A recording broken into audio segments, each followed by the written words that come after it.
session starts, a humble request to everyone to keep their mobile phones in silent or switch off mode so that we can smoothly conduct our session today.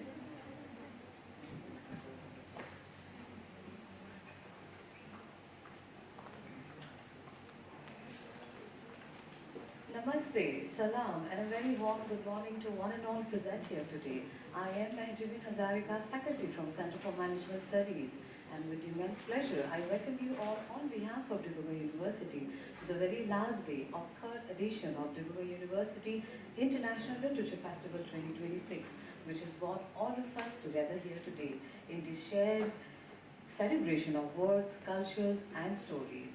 So now, to begin with, the title of today's session is We Albania, Weaving Tales Around the City.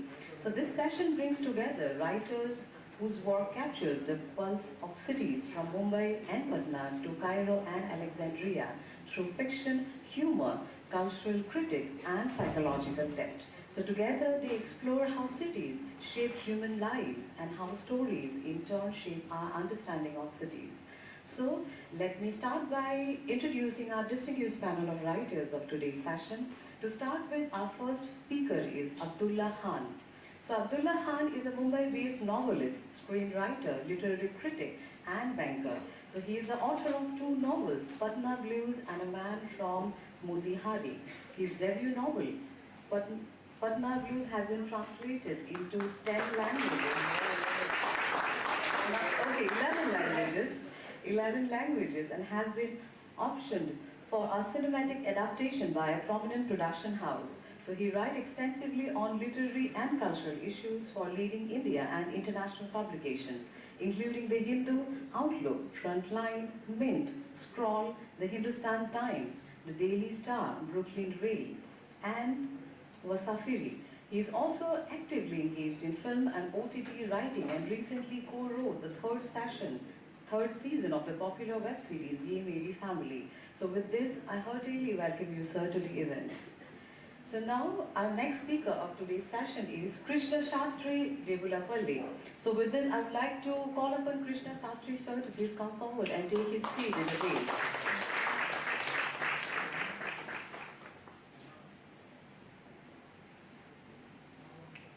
Krishna Shastri, sir, is a humor writer, columnist, screenwriter, novelist, playwright, and illustrator, cartoonist.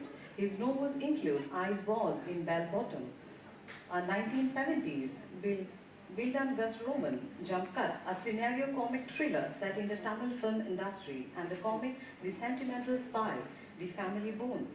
His other works include the humorous epistolary play Dear Omana, Notes on How to Be a Literary Sensation, and the non-fiction book How to Be a Literary Sensation, both offering a satirical yet insightful look at the Indian publishing industry. So his play Dear Omana has been staged in Chennai, Bangalore, Hyderabad, along with his writer wife Chitra Viradagavan. He co-founded the independent publishing house Running Head, whose first book received international acclaim.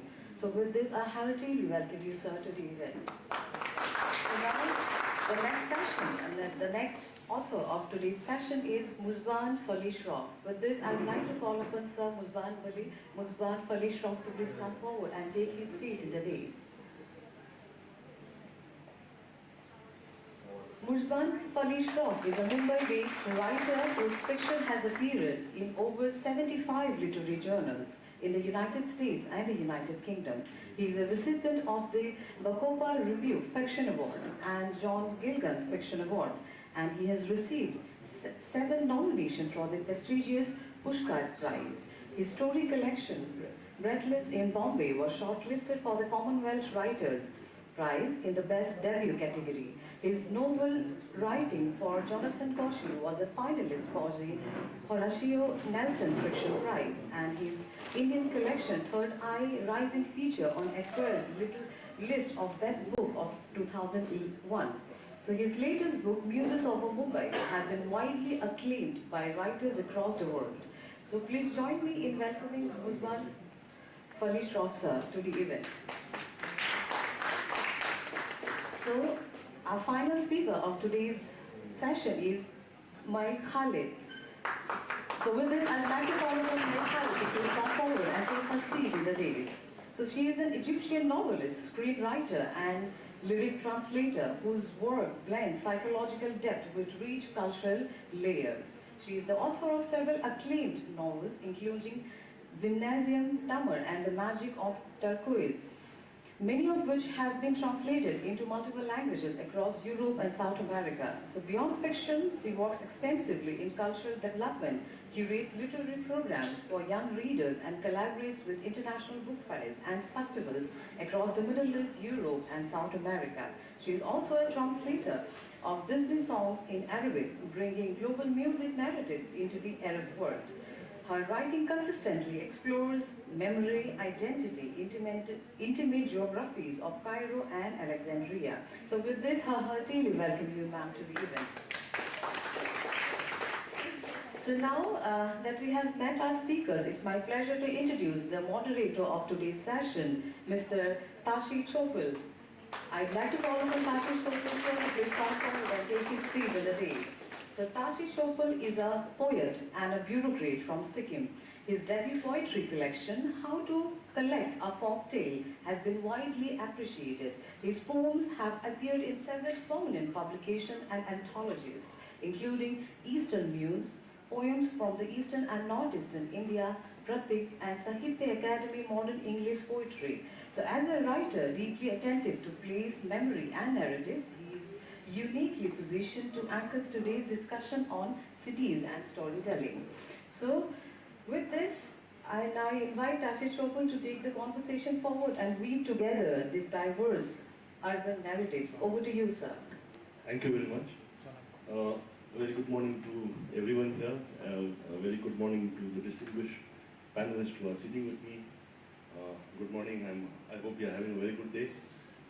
This is the last one. This is the last day of the festival, and the last 3 days has been excellent. And I think on everyone's behalf, I'd like to thank the organizers for this. Probably a month back, Dhruva and Rahul called me and they asked me, would you like to do a session on cities? I said, yeah, why not? I'll give it a try. So they said, okay. Then I asked them, I think probably after 2 or 3 weeks, who are the other panelists so that I can at least read about them. They said, we are working on it, we are working on it. I hope that this doesn't go to them. Anyway, so they said they were working on it. And then finally, when they sent it to me, I live in a, sorry. Yeah. So finally, when I got it, I wanted to buy your books, but I live in a mountain state. It's called Sikkim. I stay in Gangtok. And even if I order it by Amazon, it takes a week, 2 weeks, sometimes 3 weeks. Probably for you, it will come on a day, in a single day. So by the time it reaches me, it is very late. So I thought I'll come here, then I'll probably meet you all on the first days and talk about, we'll talk about it. But I couldn't meet you then. Anyway, I think it's my fault also. But I did get all your books as making amends, all of your books. But again, I'm also not a speed reader, so I like to take my time reading it. So I have bought them. We'll talk about a little about the books and probably about the cities where we come from. So I think I'll begin now, and I'll try not to be a mad orator, as you say that. Yeah. So I've basically, in my ignorance, I have selected 2 books which are quintessential books on cities. One is Orhan Pamuk's Istanbul. It's a lovely book, which it's basically a love letter to a city which has gone by. It's a thank to an old tradition. And the other book which I felt reflected the city very much was Maximum City by Suketu Mehta when it came out. And and it described the entire milieu there, the gangsters, the movie actors, the bar dancers, and the common people who were working there. I think I will change it after reading your book. Your book will also be one of the quintessential books on Bombay, along with you all. So I will start with you, sir. Mumbai is a city of dreams. Everybody knows it. I'm sure you can't help without loving it. But what drove you to writing this book about Mumbai? I'm sure there are many books on Mumbai. This was, thank you Tashi, this was precisely my dilemma when I started writing. Okay, so I'll just give you a little slight backstory on how I came to write the big Bombay book, Breadless in Bombay, which was my debut.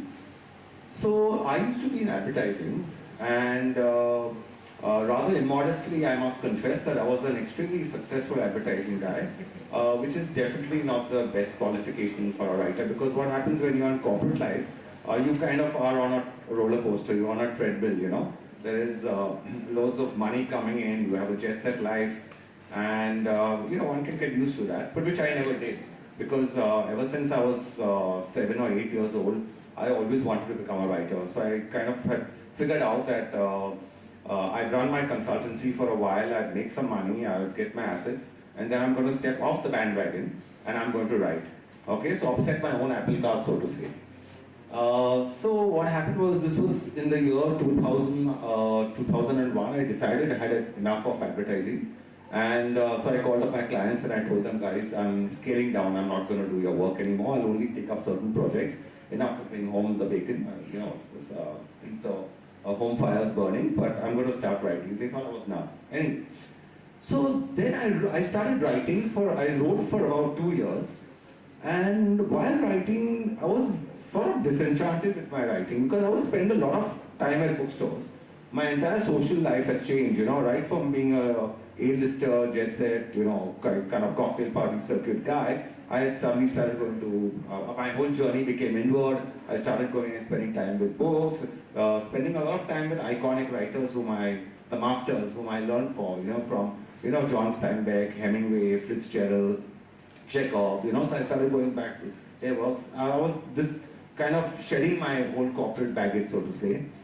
And 2 years I wrote, and something was not working, I felt, there was a certain sense of disenchantment. And I asked myself this really hard-nosed question, that why do we need a writer and why do we need another Bombay-based writer? Okay, for example, Rohitan and Rushdie had written great books on Mumbai. Okay, Moore's Last Eye and Fine Balance, of course also Firozabad.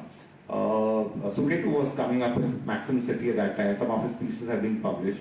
So I asked, I said, why do I need to waste my reader's time? Let's be realistic. And what am I here for? I had to kind of find my turf as a writer. So I looked around and I said, you know what, I had no business to write.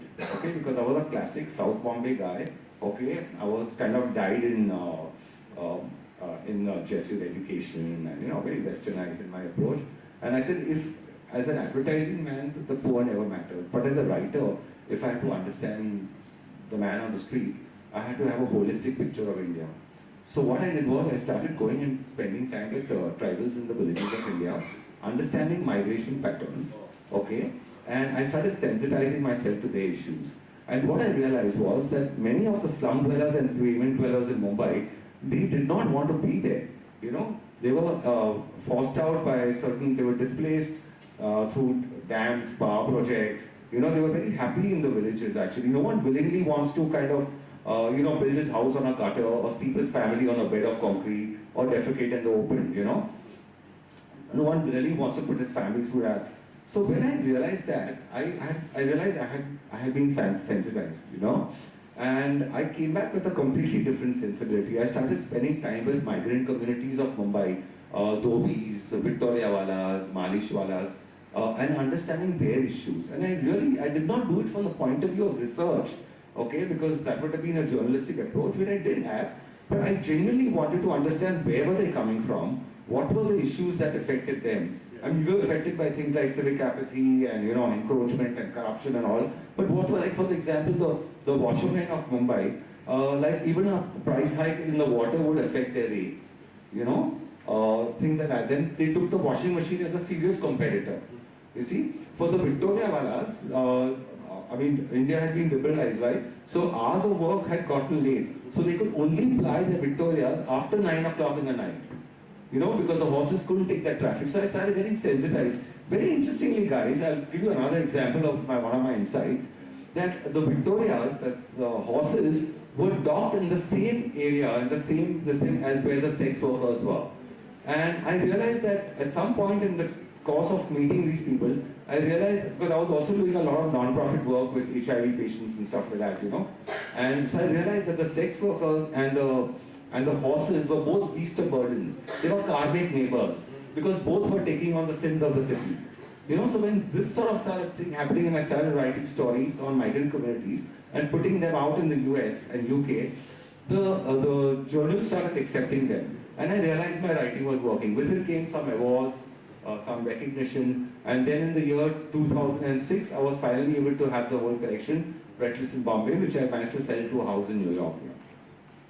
So that's how my first debut, and that was my trajectory as a writer, and I could find my place as why I was there, what was my purpose as a writer, what was going to be my role as a writer, to sensitize the haves to the have-nots. I think that will also be an important collection in the history of the city in the future. Sure, it's been about 17 years and it's still selling, so I think it's done its job. I think it's done. Coming to Krishna, I just thanked him when I just met him, because morning when I got up, I thought, let me, since I did not read the book, I better read what they've written in the media. So when I read his work, I was smiling away, I was laughing away, because he's such a good humorist. So that my morning was done. So thank you for that. And I just wanted to add on the MC's bio of Krishna. I couldn't help it. Please, please. He comes from a family notorious for its rampant inbreeding between writers, artists, and poets. That's a nice one. So I think that we'll do the same thing. You are actually not from Chennai. You came in when you were 3 years old. Yeah. And then you made it your own. Yeah, it was Madras then. I've been there from my life. Yeah. So could you talk something on yeah, Chennai and I actually want to, there are some similarities between Murzban and me. Murzban started in advertising, and he had led a jet set life, and he decided that, wanting to be a writer, it was a come down for him. For me, I worked in an advertising agency that was called Jelita. It was, it doesn't sound like, HTA or O&M or anything. Jelita doesn't sound like an ad agency's name. It sounds like a cabaret dancer's,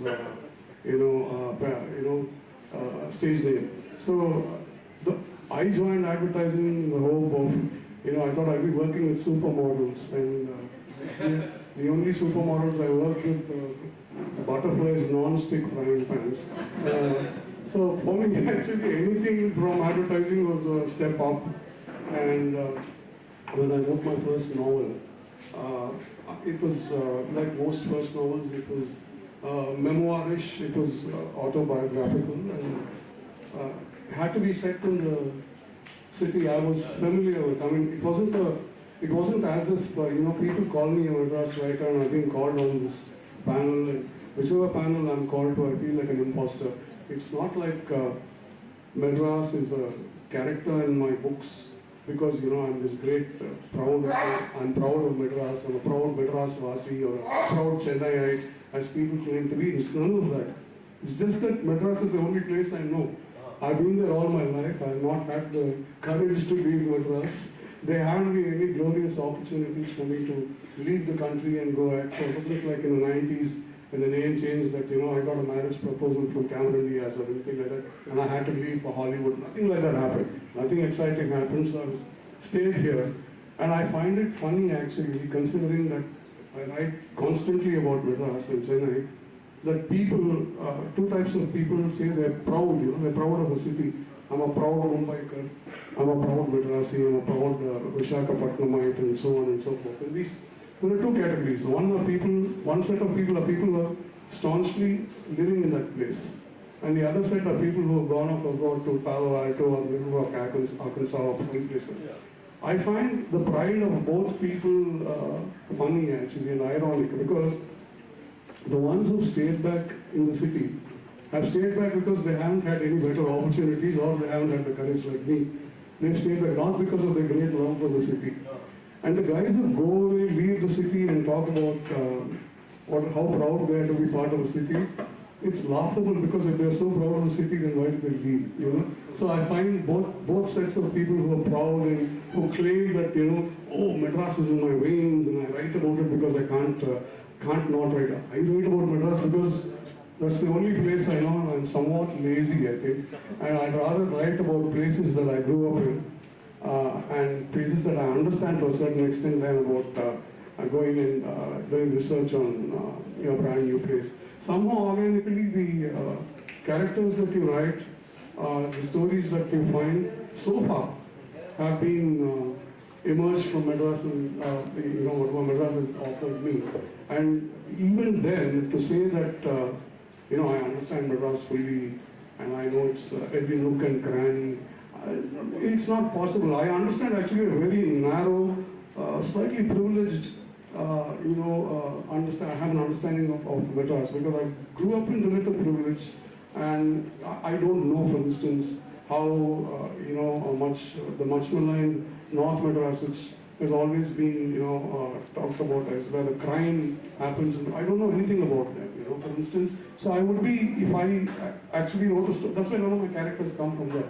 My characters who emerged in my books are all being pretty good, identifiable as Madras types, but I have not presumed on their behalf, I have done whatever my understanding is, and I think that if that honesty is there, if you don't pretend to know more than you do, I think your books come out okay. And yeah, and the one interesting thing we did, my wife and I, who also happens to be in the audience, also a writer, we did much like Breathless in Bombay, that Murzban did title-wise.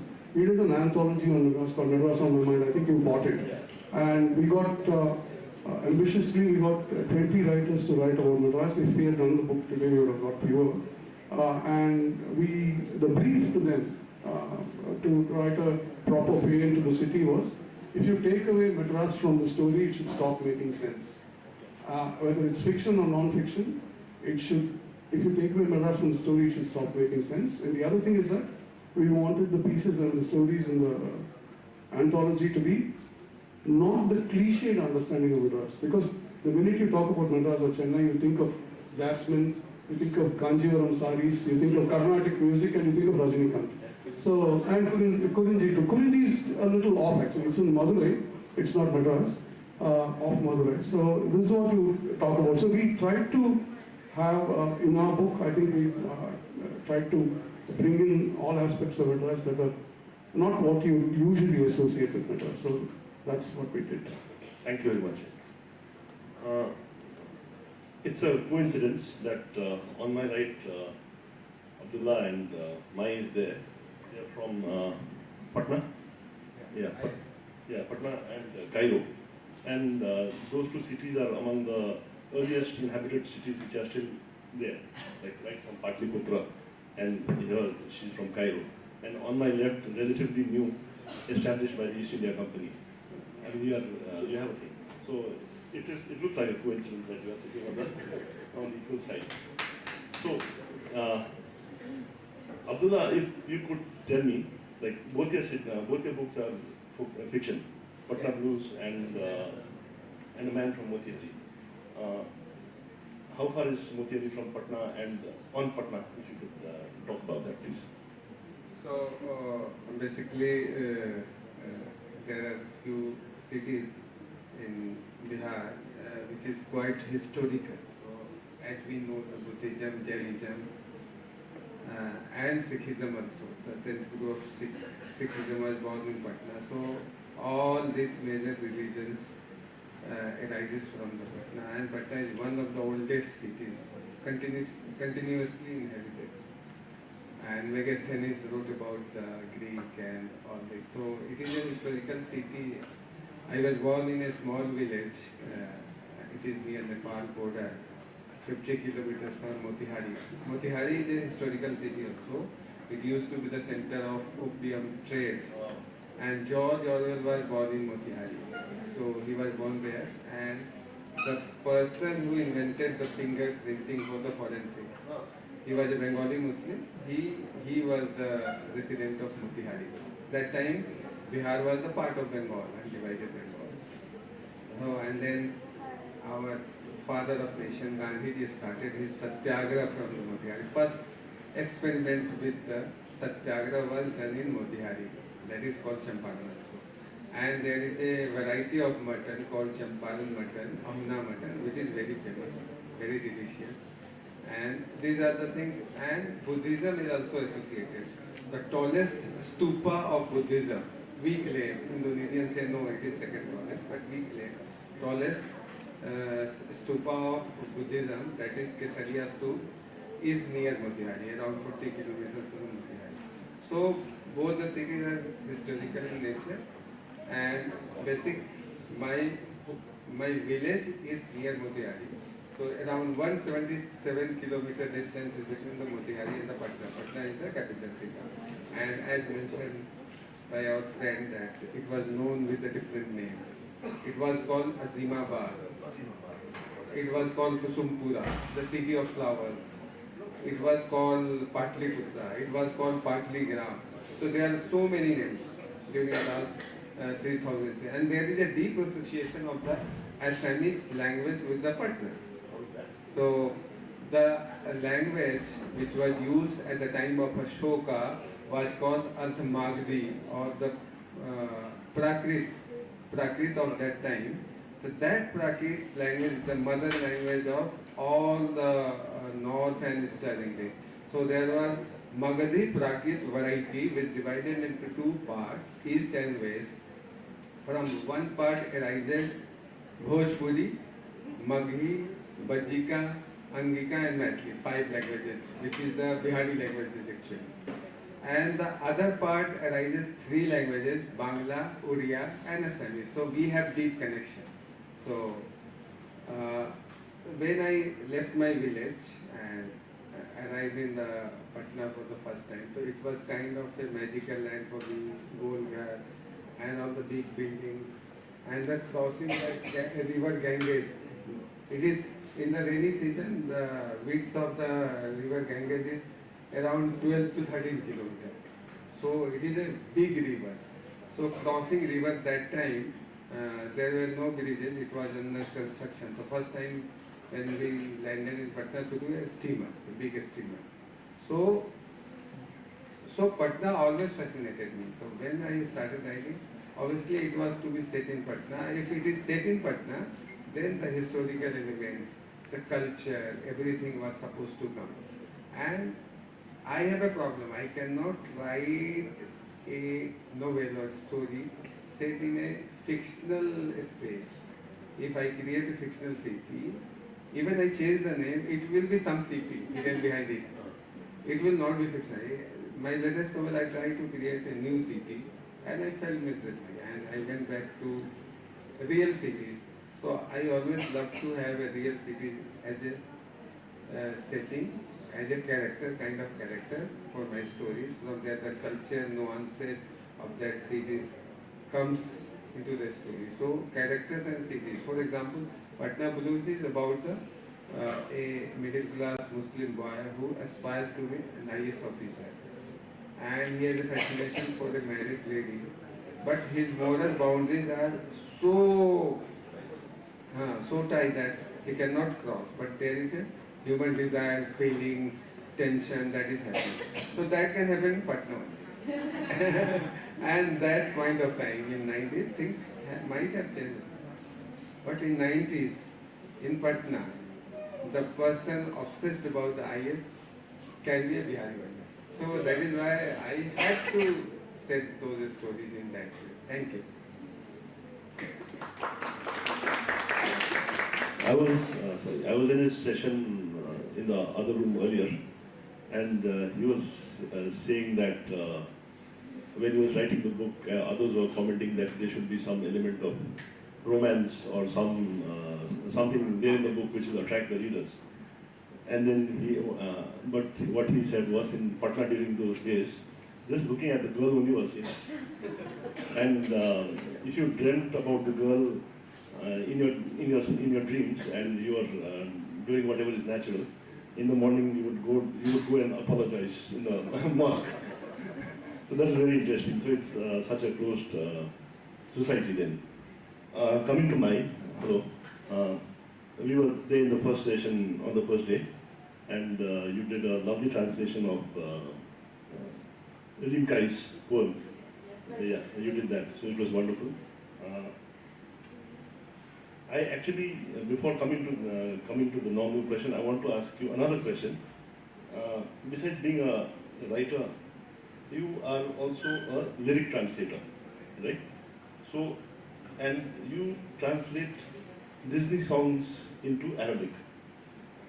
What I wanted to ask you was, Arabian Nights, Prince of Persia are Arabian stories. You are translating it from English and again translating it back into Arabic. How does that feel? Actually, I'm not a translator. The exact definition of it is a lyricist. Yes, I just grasp the meaning of the original song and I adapt it to our culture and in our language. So if it's it's rhyming, I do it rhyming. If it's not, of course not. The characters I change. If I have somebody who is Caribbean, for example, I make him Sudanese. If he's French, I make him Lebanese. And I adapt these characters and cultures to the Arab culture. So it's challenging, it's not just translation. My question was more about like the Prince of Persia and Arabian No, Nights. I didn't translate these. I did the Little Mermaid. Okay. And it was amazing because it had a lot of characters and I love it. And this very famous song of Under the Sea, how all the children all over the world love. I've done it in Arabic and in a very Egyptian culture, not just Arabic culture, Egyptian culture. Okay, okay, thank you. Also, you have to keep lip sync in mind, right? Yes, and So- lip syncing, of course. So because it's already, the English version is already available. And I don't think they're going to be changing now though it's possible with technology. I think you have to keep lip sync in mind, right? Yes, of course, when it's an A, I cannot do it Correct. an O, and this. Oh, that's very challenging. Yeah, Okay. yeah. It's challenging, really, not just normal yes, translation. I can imagine. Yeah. And again, coming to Cairo, again one of the oldest cities. Your books are based in Cairo, in Alexandria. So how do you look at Cairo from your own angle? What do you think of Cairo? Actually, what's written in the city is dependent only upon this novel, which I sent. Yes, The Magic of Turquoise. It's about Cairo and Alexandria, but I'm mainly concerned about all the places. The place is a protagonist in most of my novels. When a person stands in a certain place, that affects how he acts and how he feels. And I treat places, mainly it's human, that people treat places like human beings. I hate going to this place because something bad had happened to me in this place, or the opposite, and the place isn't responsible for it. We treat them like we treat songs. I hate this song because it reminds me of something else, or it gets me nostalgic. So I'm concerned about all the cities. Of course, Cairo is the base, and we earlier had a session about identity. Most of my novels, part of them, or half of them, speak of Cairo. They are very local, and the other part of it is cross-cultural. I speak about cities and personalities from all over the world, because speaking of identity as well, this represents me. I'm very Egyptian as for nationality and belongings and so, and I am the daughter of the world as well, because I travel a lot. I have studied in a British school and an American university, and I'm exposed to so many nationalities. So I love all the cities. Every city has a part of me. And of course, Cairo is the base.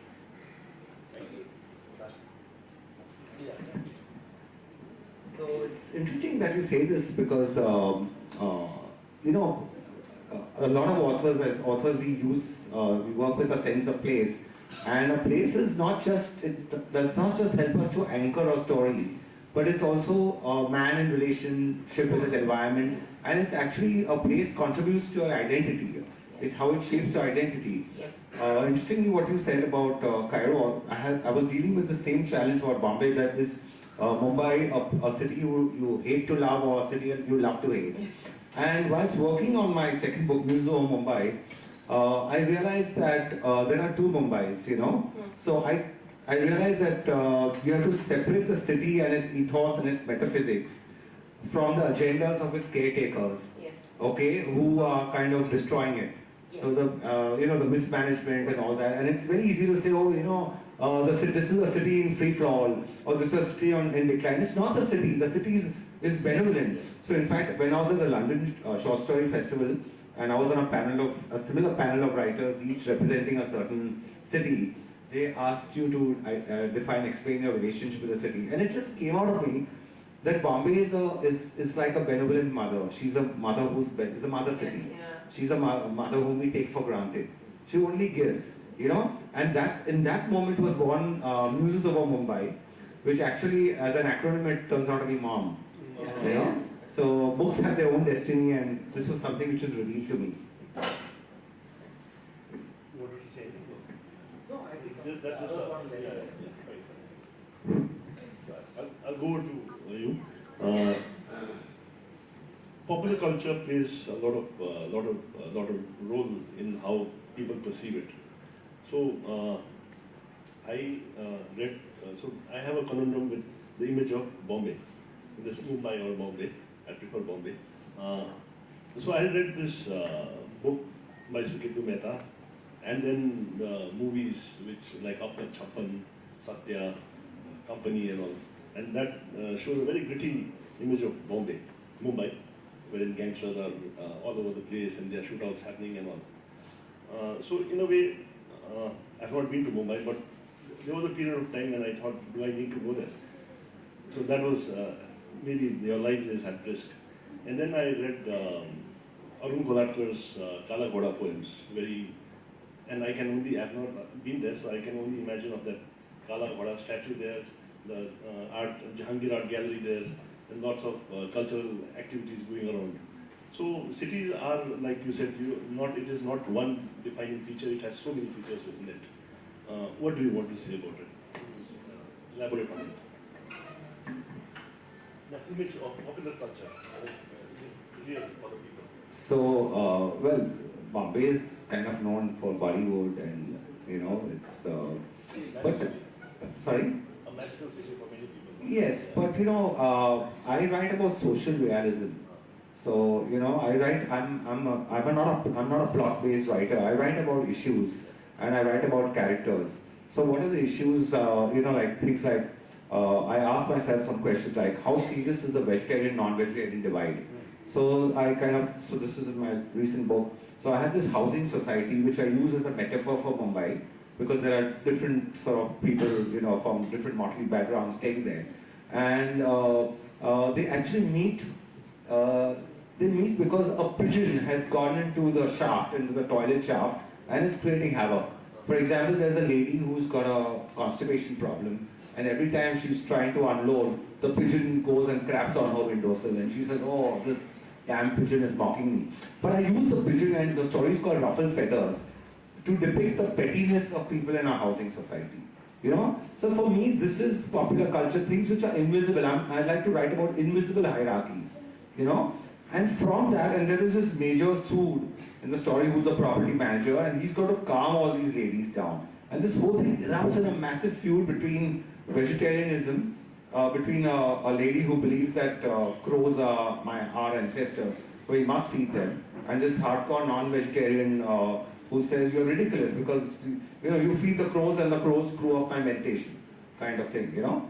And then it actually turns out that their husbands have an issue because there's a parking crunch in the building, and that's what's happening, you know. I mean, the city is being sold out to builders, so we really have a parking issue. There are now 10 stories of parking in narrow lanes, you know, with these high rises coming up. So I slowly kind of, you know, unpeel certain layers and layers of motivation, certain layers and layers of issues that are happening, you know. And so I write more about the invisible aspects of Mumbai, and I write it in a slightly entertaining form, yeah. So because otherwise social realism can tend to get very heavy, you know. Yeah, with regard to Chennai, you know, I have, even in Chennai, wherever I go, I feel like an outsider. I've stayed in Chennai for nearly 60 years, but I still feel like an outsider. On this panel, I feel like an outsider. If I'm sitting in the audience, I feel like an outsider. Wherever I am, I feel like an outsider. And so that's actually the reason I write is because I feel like an outsider. And I think my protagonists are all outsiders, looking in and trying to get comfortable with their discomfort, basically. And that's what you do over a period of time. All you can hope for people who feel like they're outsiders is accept the discomfort you feel and finally maybe get a little comfortable with the discomfort. So when I write about Madras, it's not like I feel I'm this favorite son of Madras and it's accepted me and it's doing it loves me and all. I don't write it like that. But the fact is that today, unfortunately, and I think if you write about cities, and you can correct me if I'm wrong, today, at least in India, I think you can't distinguish one city very much from the other, what's happening today. I think if you wrote about Madras of the 70s or Bombay of the 70s and 80s or Calcutta at the same time, I think the distinction would have been far clearer, the delineation would have been far clearer. Today, all of them, to a large extent, are generic. I don't know if you agree with me, because yes, while pockets of their uniqueness are still there in places, the fact is that all you see today is all of them are under siege. The most common vehicle on every city's road today is an earth mover. You see it everywhere, and you see Chennai today. It looks nothing like even the Chennai of 10 years ago, leave alone Madras of 30 years ago. It's just, everything is just a big construction site, it's all rubble. And what do you do? How then, if you want to write about the uniqueness of a city, I think one has to only look back and write about them. At least as far as the big cities in India are concerned. I don't know enough to talk about international cities or what Maya would have to say about Cairo, whether she feels that way too, or what Abdullah feels about Patna, and how it's not that different from what any other town of its particular population, amount of population in that particular belt comes from. So that's my feeling. So the romance of writing about a city, it's diminishing, unless of course you come back and then write about it. I think so. It's kind of chronicling a city in free fall. That's what we should do. We try and freeze a certain moment in time, and I call it these cities are being botoxed. They think they are making them beautiful, but they are not. The wrinkles and the cracks are going to show up very fast. There's a book on, I now forget the name of the writer, it's called Magadh, and where he says that I'm from Magadh, I'm going back to Magadh, but when he goes there, this is not Magadh. So, like what it was before, it's no longer there. So, continuing on the same vein, cities are now continuous cities in the sense that every city is replicating itself. They are just a mirror image. If you go to every hotel anywhere now, the hotel rooms are all the same format. You enter the bathroom to the right or to the left, then the bedroom, a table, chair. There's no difference in anything. And similarly, we have the same malls everywhere. You go to Guwahati Mall, you go to Delhi Mall, you go to Bombay Mall, it's the same. So, how is it affecting the character of our cities? What do you think should we do about it? Magadh was empire, and Patna, which was then called Patliputra, was the capital. So, Patna as a city has a different personality. So, you have a Patna. If you go to the new Patna Kala, where I used to go play tennis, I was a very enthusiastic tennis player, but I stopped playing. So, I used to go there. So, coming from a middle class or lower middle class, so it was a different city. People coming there with expensive imported tennis rackets and in the sports gear. So it looks like a different world itself. when you go to the Cine Club, all the international movies being screened. I am talking about the 90s when I was there. I was studying in my college. So it was different Patna. But there is Patna who had less facilities and more crowded and limited resources. And there are kind of culture. Everyone is thinking of their career to getting into IAS, IIT, IIMs. This was the bright side of the Patna, despite the limited resource. For example, we are playing the cricket. The guy who is not very fluent in English or Hindi accent is also derived from the Bhojpuri and Maithili. The wicket keeper is talking to the batsman. He will use the Bhojpuri or Maghi or something like similar. अरे वो calculus का सवाल था ना differentiation का क्या हुआ उसका dx कैसे वो बीच में in the middle of the match he is explaining the calculus because this guy is playing cricket but my IIT exam is coming soon so we should discuss. So this kind of conversation can happen in Patna or in Bihar.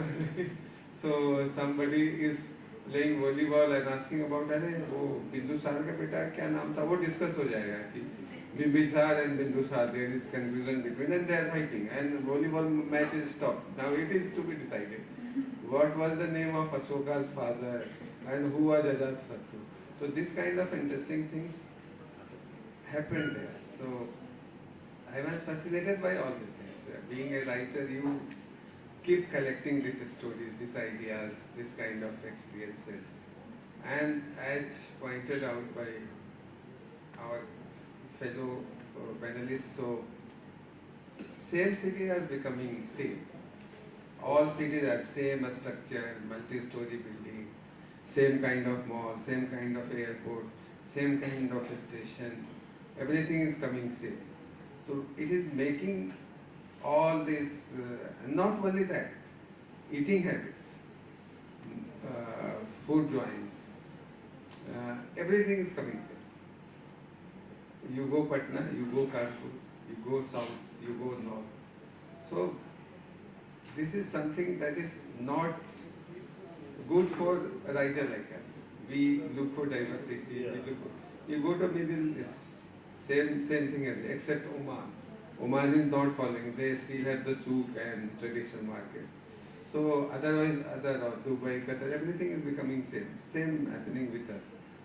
So Patna of 90s is totally different from the Patna of that time. We remember to listen to the Amin Sayani show.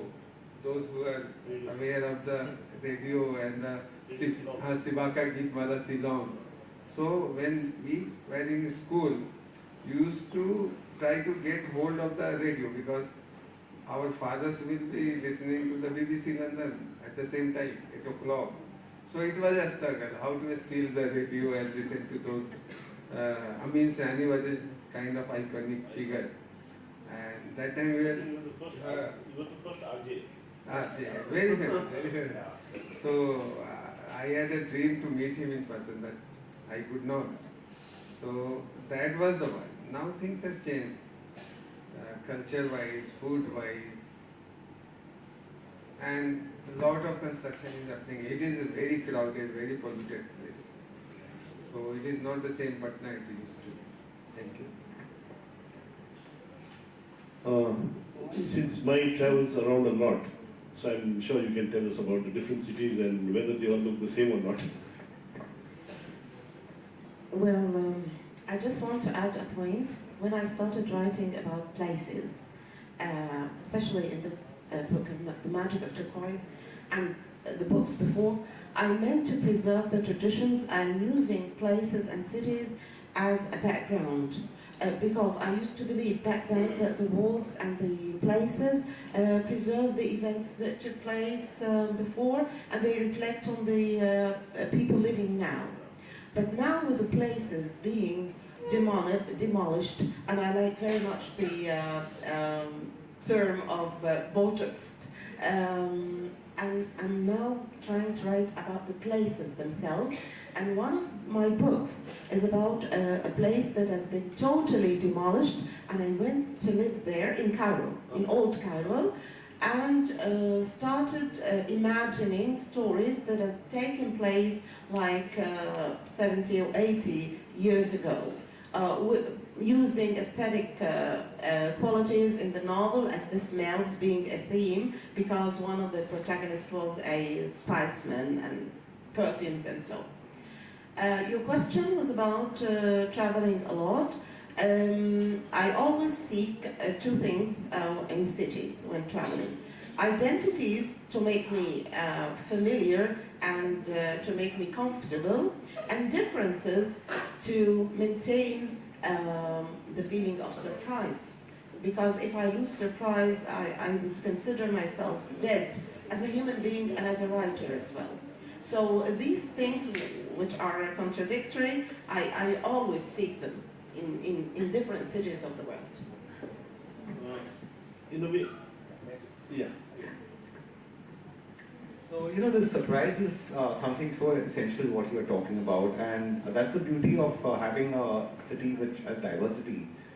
So I just want to share one small anecdote with the audience. So, you know, we have this we have this building in commercial center in Bombay called the India Bulls Finance Center. Now, if you take the cumulative turnover of companies and multinationals in that building, I'm sure it would exceed our national education budget, to give you an idea of the kind of wealth. And just outside that, as you come out of the entrance, there's an overpass, there's a flyover, and people who come out of the building just get under a flyover and drive. Now, I'm a walker, I'm a flaneur, you see, so I walk around, and that's how I get a lot of the detailing for my stories. So while I was going through this building, I was entering this complex one day, I noticed that below the flyover, there's this little slum, okay? And there were a lot of girl children, but there were no boys. So I kind of stopped and asked them. So they said, no, the boys go to school. They go to the municipal school, but the girls, we can't send them. So I said, why can't you send them? No, because then who will get water? Because there's no water, the girls have to walk for half a kilometer or 1 kilometer. And then I started speaking to the girls, that all of them had neck and cranial problems. So I'm saying that these are little elements which, if you open yourself to being surprised, and then you see the iniquities, and people who would get onto that flyover would not even notice this. Yeah. You know, so I think as a writer, it is your duty to bring these little details forward, but then these things surprise you, and then inevitably you kind of, you know, sort of enlighten others, or you create the sense of realization about the iniquities that exist. Because otherwise there's no point being in a place like India, you know, if you're not conscious of the iniquities here.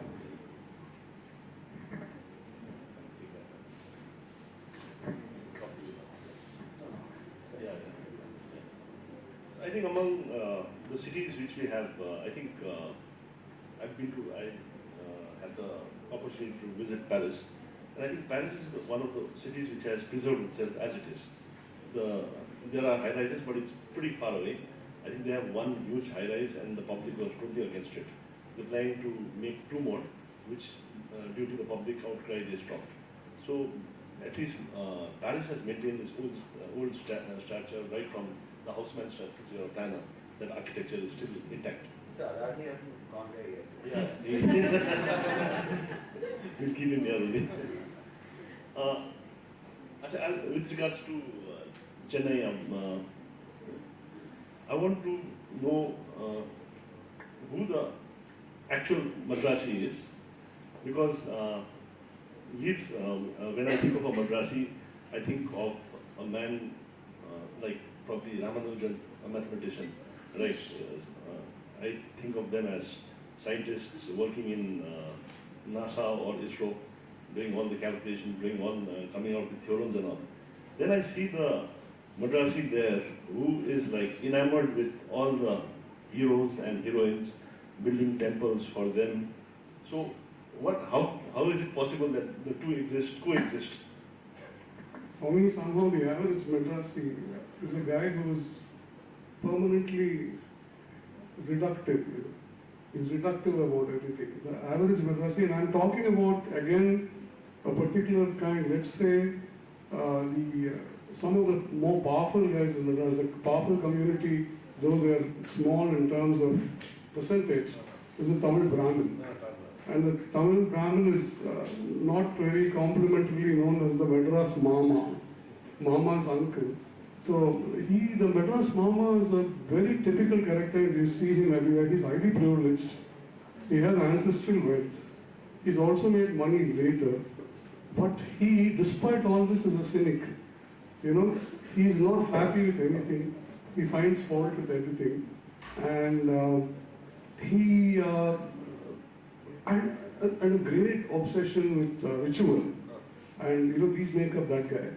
But the other guy that you're talking about, which the Madras Mama is actually secretly, is a fanboy. What he is a fanboy. And let me tell you, the South Indian, I'd go as far as going to Telangana and Andhra Pradesh also. Their love, men's love, pro-love, no? Men's love for men, especially very old men like Rajnikant and Kamal Haasan, beats their love for women any day.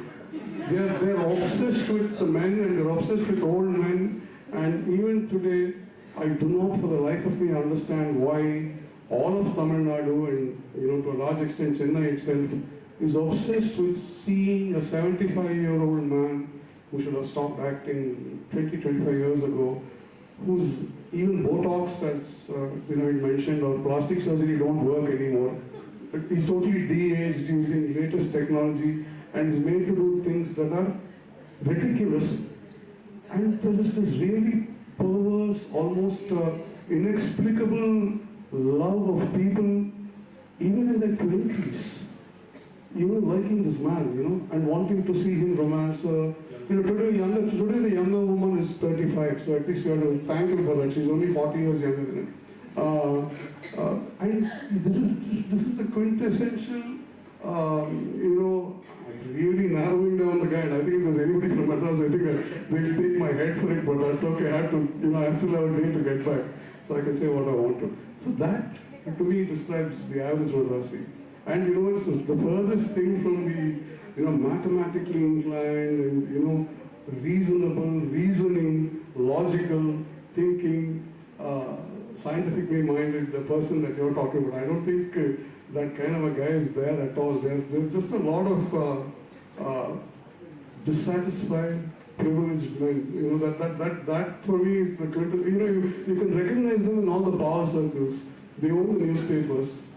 They own what Madras brings its culture, that is the classical, musical and music and dance scene.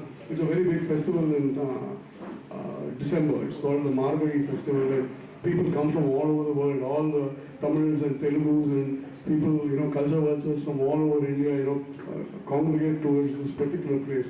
And this is who you find there. These are and a lot of my pieces, my humor pieces, I've had this, the only person the Madras Mama is scared of is the Madras Mami, his wife. And a fictional character based on who's a combination of very, very women that I know, Ambujam Mami. She makes constant appearances in most of my pieces, basically putting all the Madras Mamas in their place. Thank you very much. And since you haven't understood the Madras man, I'm happy that I'm in a good state. Coming to Abdullah, let's go a little bit into fiction now. There are two writers who've written on Delhi, and the historical Delhi. So one is Madhuri Khalid with her Mughal detective Muzaffar Jan, and there is again Raza Mir with his Murder at the Mushaira. I love both the books, and for a change it was, so I saw that also then. And what I liked about it was how the character of Mirza Ghanem, the famed Ghazal, the Urdu poet, is now Sherlock Holmes. So what do you think about, and what do you think about how they've done Delhi, the Mughal Delhi? So I reviewed both the book because I have deep interest in that kind of books. Mirza Ghalib, of course, is an area of interest because my interest in Urdu poetry. We grew up with the reading Urdu literature in school time, so I was interested. And then, though I was a student of chemistry, I did master in chemistry, but I have a deep interest in the our linguistic heritage, historical heritage, and language itself. So both the books are set in Delhi, Mughal Delhi. Mirza Ghalib, of course, was in 19th century when Britisher has already arrived. 1857. Yeah. So the first war of independence was about to start. So it is beautifully done because Mirza Ghalib was known for his wit, for his jokes. For example, when the Bahadur Sajafat, because this is a month of Ramadan, so it is very relevant. So Bahadur Sajafat, the last Mughal emperor, asked Mirza Ghalib, how many roza, that is fast, you have done? So he replied in Urdu or Hindi, ek nahi. Then he went away. Then the emperor was wondering, ek nahi is a two meaning. Ek nahi means I have not done even single one. Ek nahi means I have done 29, left one. So he was a kind of person that he used to. For once a police officer, Mirza Ghalib was very fond of mangoes. So someone asked, what kind of mangoes you like? He told the mango who comes in big quantity and are sweet, I like. Then the policeman who hated mango commented, see Mirza Sahab, your mango is hated by a donkey. Because one donkey is there, you are throwing the leftover to him and he is just sniffing and not eating. So even donkey does not like mango. Mirza Ghalib's response was, yes, I agree my friend, those who are donkeys don't like mango. So he was very inclusive, very aware about the environment. He was a sad person because he lost all his 7 children immediate after the birth. He was a very sad person. He has seen the 1857 massacre and many of his friends were hanged by the Britishers. So he was a sad person, but he was very witty. So this writer, I got to interact with him after I reviewed the book. He reached out to me. So the story is set in the Delhi. Delhi of that time was fascinating. And it was multicultural and every community interacted with each other. And in those times, 1857 is happening and their murder happens in a mushaira, in poetry symposium, a murder happened. And that poet was pro-British.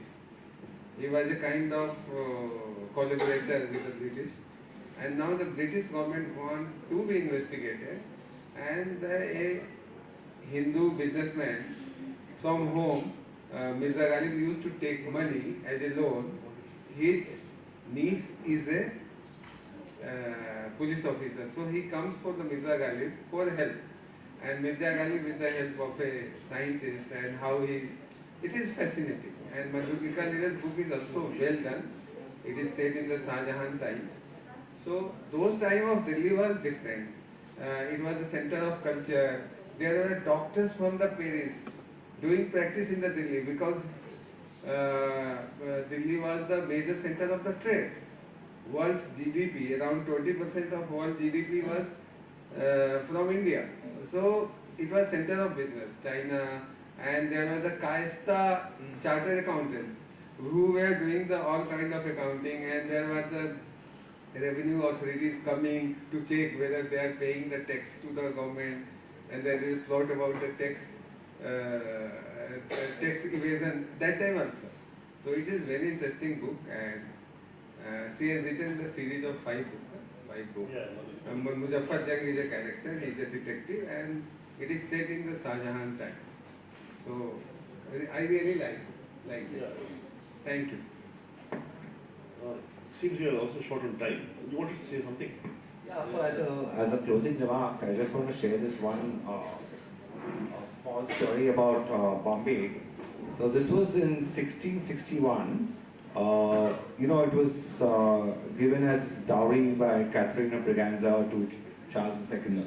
And so the Portuguese were supposed to hand over the city to the Brits. And in 1661, England sent a fleet to take over. At that point, the Portuguese viceroy, who was there, he suddenly had a change of heart. He realized he was so attached to Bombay, so he refused to part with it. And he wrote to the King of Portugal saying that the port of Bombay defies comparison even to Lisbon. And India will be lost to us the day we surrender Bombay.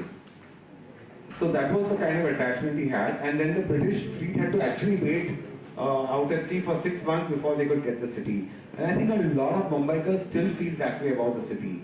Because despite what is happening to it, despite that it says, Krishna said that the cities are under siege.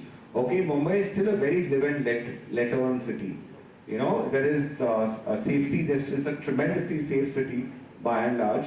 There's safety by day, there's safety by night, there are opportunities by day, and there is romance in the area. I mean, you have couples at 3 in the morning, by the seaside, and I think which city in Mumbai gives you that, in India gives you that kind of safety and security. So by standing offer, please come visit.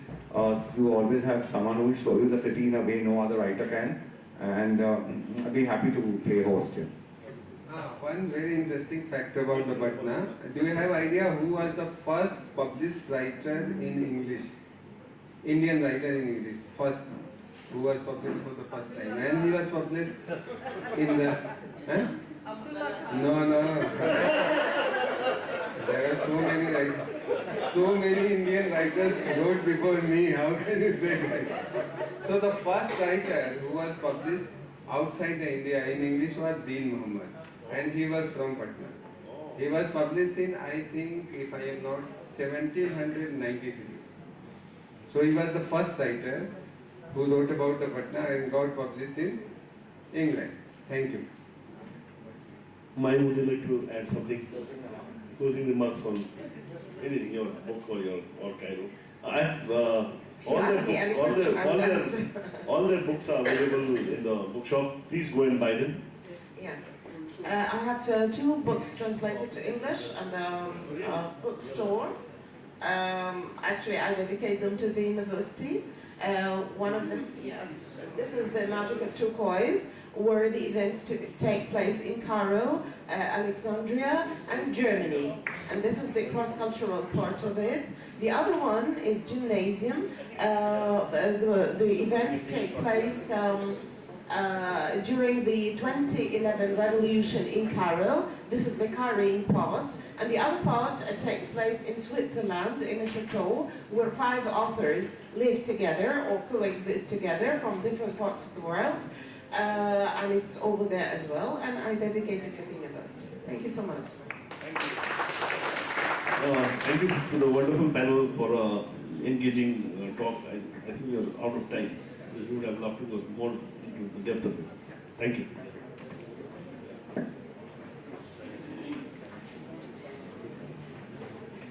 So, it was such a thought-provoking and enlightening exchange of dialogues regarding cities.